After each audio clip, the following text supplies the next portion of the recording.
Mummy जी, मैं office जा रही हूँ और आपके लिए खाना बनाकर रख दिया है, खा लेना। रुक डॉली, खाना तो मैं खा लूंगी, लेकिन एक बात बता, जब से तेरी नौकरी लग गई है तेरे पर नहीं निकल आए? ऐसे ऑफिस में बेहुदे कपड़े कौन पहन के जाता है? मम्मी जी, आप ऐसे क्यों कह रहे हो? कॉर्पोरेट ऑफिस में इस तरीके के ही कपड़े चलते हैं और मुझे तो कहीं से ये कपड़े बेहुदे नहीं लग रहे हैं। रहने दे, तुम मुझे ज्यादा मत समझा। मैंने भी सरकारी नौकरी की है, लेकिन तेरी तरह भद्दे कपड़े पहन के नहीं जाती थी और ये डार्क मेकअप नहीं करके जाती थी मैं। मम्मी जी, ये सब टाइम की बातें हैं। आपके टाइम पर ना ज्यादा कपड़ों का फैशन हुआ करता था, ना ज्यादा डार्क मेकअप का, लेकिन आज के टाइम पर कॉर्पोरेट ऑफिस में अच्छे कपड़े पहन के जाने पड़ते हैं और थोड़ा बहुत मेकअप भी करना पड़ता है। तू रहने दे, इतना डार्क मेकअप करके ऑफिस कौन जाता है बेटा? ये ऑफिस के बहाने और कहीं जाती होगी, तभी इतना डार्क मेकअप करती है और ऐसे कपड़े पहनती है। मम्मी, ये क्या क्या बोलते रहते हो आप? डॉली छोड़ो, 9:30 हो गया, ऑफिस निकलना है, आओ। रुको राजीव, मुझे कहीं नहीं जाना। आज मैं मम्मी जी के सारे सवालों का जवाब देकर ही रहूंगी। मम्मी जी, आप क्या हमेशा मेरे कपड़ों के लिए और मेकअप के लिए बोलते रहते हो? आप मुझ पर लांछन लगा रहे हो। हाँ, लांछन लगा रही हूँ। बता तू क्या करेगी?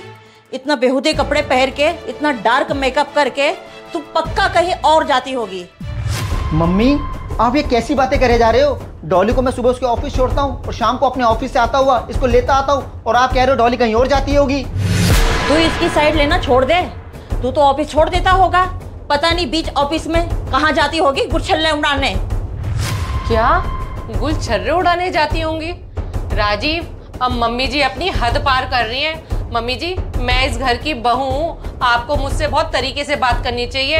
और ना आपने मुझे देखा कहीं जाते हुए, बिना सोचे समझे, बिना देखे किसी पर कैसे आप लांछन लगा सकते हो? लांछन न लगाऊं तो क्या करूं?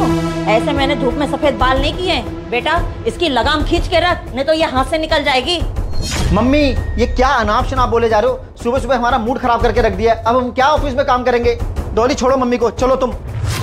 राजीव, आज ऑफिस की छुट्टी होती है तो होने दो।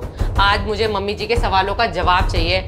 मम्मी जी, आपको क्यों ऐसा लगता है कि मैं ऑफिस के बीच में कहीं गुलछर्रे उड़ाने जाती हूँ? तुम मुझसे ज्यादा बहस मत कर।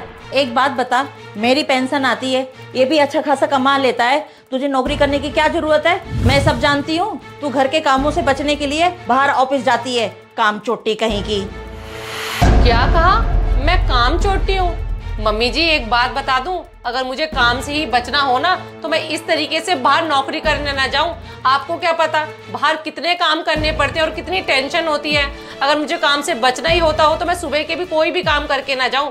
मैं सुबह 5 बजे उठती हूँ, आपका नाश्ता बनाती हूँ, राजीव को ऑफिस भेजती हूँ, बच्चों को स्कूल भेजती हूँ। इतना सब करने के बाद मैं ऑफिस जाती हूँ। फिर भी इसके बावजूद मुझे सुनने को मिलता है कि मैं काम चोटती हूँ और बाहर जाकर गुलछर्रे उड़ाती हूँ। इन मगरमच्छ के आंसू ना मेरे सामने मत बहा। हमें नहीं चाहिए तेरी कमाई, तो नौकरी छोड़ और घर बैठ। मम्मी जी, मुझे भी कोई शौक नहीं है नौकरी करने का। मुझे भी अच्छा लगता है मैं घर रहूं, अपने बच्चों को टाइम दूं और आप सबको टाइम दूं। आपको तो बहुत अच्छे से पता है राजीव के ऊपर लोन का कितना प्रेशर है। मैं आज नौकरी सिर्फ और सिर्फ इसलिए भी कर रही हूँ कि राजीव के लोन को हम दोनों मिलकर उतार सकें। मम्मी, सच में डॉली नौकरी करती है तो इस घर की ईएमआई निकलती है। अगर डॉली नौकरी करना छोड़ देना तो हम इस घर की ईएमआई ना निकाल पाए। आपको तो डॉली को सपोर्ट करना चाहिए, लेकिन आप क्या करती हो? जब भी बेचारी सुबह ऑफिस के लिए तैयार होती है, आप इसका रोज सुबह सुबह मूड खराब कर देती हो। मम्मी जी, एक दिन की बात हो तो समझ आता है। मैं जब भी ऑफिस जाने लगती हूँ आपका मुंह बन जाता है और या आप मेरे को खरी खोटी सुनाने लग जाते हो। आपको क्या पता मम्मी जी, आपकी ये सारी बातें पूरे दिन में मेरे दिमाग में घूमती रहती है और मेरा काम में भी दिल नहीं लगता। अगर आपको इतनी ही दिक्कत है ना मेरे पहनावे से, मेरे मेकअप से या मेरे ऑफिस जाने से, तो मम्मी जी, राजीव, मैं ऑफिस जाना छोड़ देती हूँ। नहीं करनी मुझे नौकरी। नहीं डॉली बेटा, तू नौकरी मत छोड़। मैंने तुझे समझने में बहुत देर कर दी। तू नौकरी कर बेटा, मैं तेरे साथ हूँ।